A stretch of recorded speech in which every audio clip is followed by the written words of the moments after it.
દિવાળીના વેકેશનમાં તીર્થસ્થાનો પર વધી ભક્તોની ભીડ। શક્તિપીઠ અંબાજી મંદિરમાં શ્રદ્ધાળુઓનો ધસારો જોવા મળ્યો।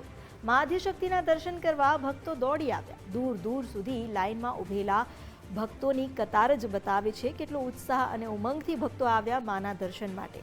મંદિર પરિસરમાં ભક્તોની ડબલ લાઇન જોવા મળી। મંદિર ટ્રસ્ટે સુંદર વ્યવસ્થા પણ કરી છે। કાયદો અને વ્યવસ્થા જળવાઈ રહે તે માટે પોલીસ પણ સજ્જ છે। મંદિર ખાતે પ્રસાદના વધારાના કાઉન્ટર પણ શરૂ કરાયા।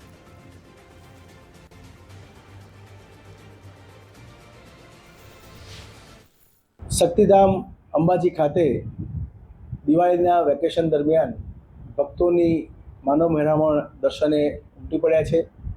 ખૂબ જ મોટી સંખ્યામાં ભક્તો માના દર્શને આવે છે। આરતીનો સમય સવારે 6:30 વાગે સવારે મંગલા આરતી થાય છે। મંગલા આરતીથી માંડીને દિવસભર યાત્રિકો મોટી સંખ્યામાં માના દર્શનનો લાભ લે છે, આશીર્વાદ મેળવે છે।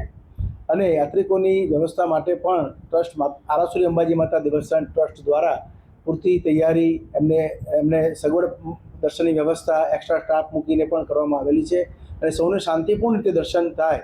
ભીડ તો છે પણ ભીડમાં પણ શાંતિપૂર્ણ દર્શન થાય એ રીતે પણ વ્યવસ્થા સરસ ગોઠવવામાં આવી છે। સલામતી પણ જળવાય તે માટે પણ વ્યવસ્થા પોલીસ વિભાગ દ્વારા કરવામાં આવી છે। અહીંયા આરાસુરી અંબાજી માતા ટ્રસ્ટ દ્વારા ભોજનાલય નિઃશુલ્ક ભોજનાલયનું ક્ષેત્ર પણ ચાલુમાં છે। એનો પણ ભક્તો મોટી સંખ્યામાં લાભ લઈ રહ્યા છે અને આમ તમામ પ્રકારે આજે દિવાળીના માહોલમાં ખૂબ જ યાત્રાળુઓ આવી રહ્યા છે।